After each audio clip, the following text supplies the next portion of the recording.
I've always been interested in Iceberg videos, and they've always been fun to listen to whether I'm driving or trying to fall asleep. So I figured I would take a shot and create an Iceberg video related to my own personal interests.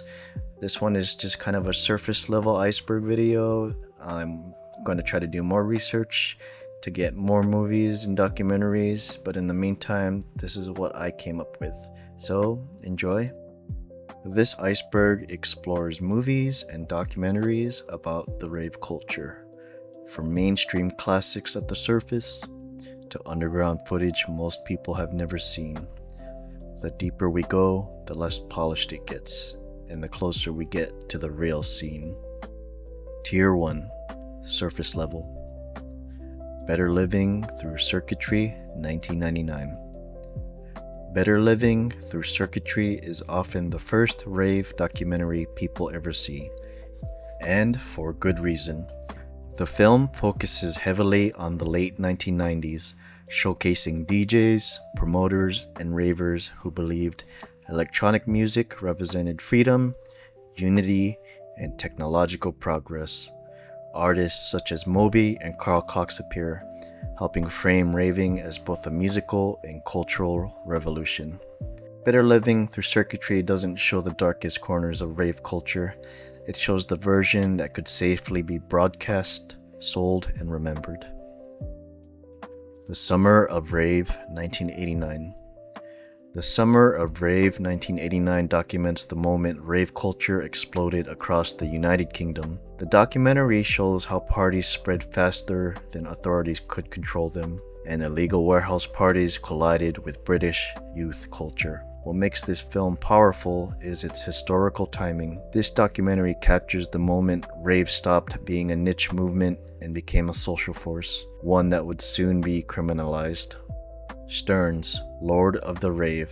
Stearns, Lord of the Rave tells the story of one of the most legendary clubs in UK rave history. Stearns wasn't just a venue, it was a pilgrimage site. People traveled hours by coach to attend nights that felt completely disconnected from normal life. Inside, the music was harder, darker, and louder than mainstream clubs dared to play. DJs weren't celebrities, they were shamans, guiding crowds through sound. The documentary shows how rave culture relied on word of mouth, flyers, and trust. Stearns represents a time when rave culture felt dangerous, magical, and fleeting, like something that could disappear at any moment. Tier 2, Cult Films and Fictionalized Raves.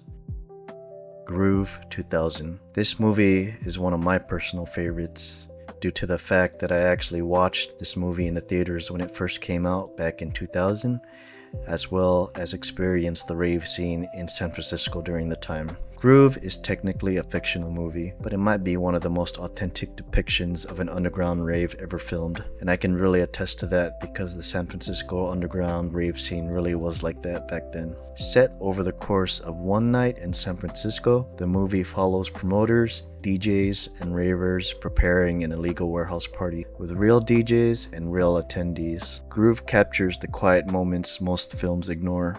Loading sound systems, taping cables, waiting for the bass to hit. It shows rave culture as work, community, and obsession, not spectacle. This film feels less like a story and more like a memory.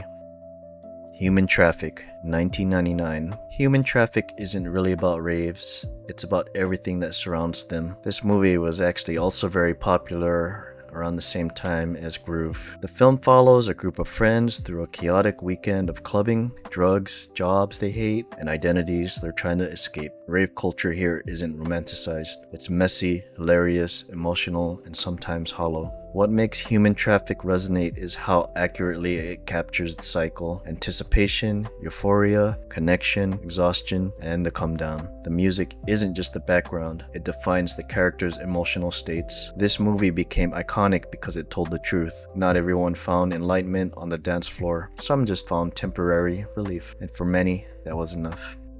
Eden, 2014.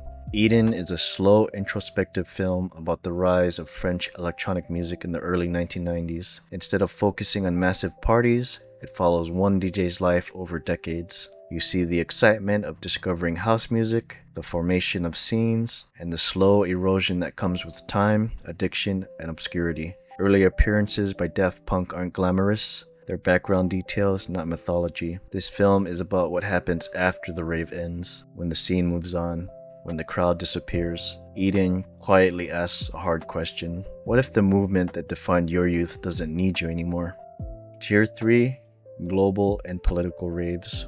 Raving Iran, 2016. Raving Iran documents two DJs attempting to keep underground electronic music alive in a country where it's illegal. Here, raving isn't rebellion for fun, it's rebellion for existence. Parties happen in deserts, music is shared secretly. Fear is constant. The film shows how electronic music becomes a lifeline, a way to express freedom in a system designed to suppress it. Every track, every gathering carries risk. Unlike Western rave documentaries, there's no nostalgia here, only urgency. Raving Iran proves that rave culture isn't about drugs or trends, it's about expression when expression is forbidden. If It Were Love, 2020. This film exists somewhere between documentary and performance art. It follows dancers rehearsing a piece inspired by 1990s rave culture. Instead of focusing on parties, it focuses on bodies, sweat, exhaustion, closeness, and emotional vulnerability. The camera lingers on physical contact in ways that feel intimate and uncomfortable. The rave here is memory, not event. The music is a ghost. This film asks, what remains after the movement fades? What happens to the people who built their identities around dance and connection? Paraíso, 2025. Paraíso explores Portugal's rave scene during the 1990s, a history rarely discussed in mainstream rave narratives. Using archival footage and first-hand accounts, this film shows how rave culture adapted to local conditions, economic struggle, post-dictatorship, youth identity, and isolation from larger scenes. What stands out is how familiar it feels. Different country, but the same hunger for escape, sound, and community. Tier 4. Underground History. Free techno, free party documentaries. These aren't polished films, they're fragments. Handheld cameras, distorted audio, muddy fields, illegal sound system operating for days without permission. These documentaries show free parties, events that rejected commercialization entirely. No tickets, no headliners, no schedules. Music here isn't entertainment, it's defiance. These scenes existed deliberately outside the law, often chased from location to location. Watching these feels less like consuming media and more like trespassing into history. Everybody in the Place. This film uses archival footage and narration to piece together the rise of British rave culture from 1984 to 1992. It connects sound system culture, pirate radio, and free parties into one continuous movement. Spiral Tribe and early techno pioneers aren't mythologized, they're contextualized. The documentary shows how quickly freedom turned into criminalization. Laws were written specifically to stop people from dancing to repetitive beats. This isn't just rave history, it's social history. Metalheads, drum and bass scene documentaries. These documentaries trace how rave culture fractured into subgenres: jungle, drum and bass, hardcore. They show scenes becoming more specialized, more insular, and more intense. Music got faster, crowds got smaller, loyalty mattered. These films mark the moment rave stopped being one thing and became many. I really hope you enjoyed this Iceberg video. This is the first one I've ever done, and I'm hoping to do more Iceberg videos on other rave related topics in the future, whether it's DJs, music, more rave movies or documentaries, or even other things such as different styles of dancing in the rave scene maybe, or styles such as Candy Kids, Junglist, etc. Again, thank you for watching, and if you enjoyed this Iceberg video, give me a like, send a subscribe, or leave a comment. Thanks for watching, guys. Have a good one. Peace.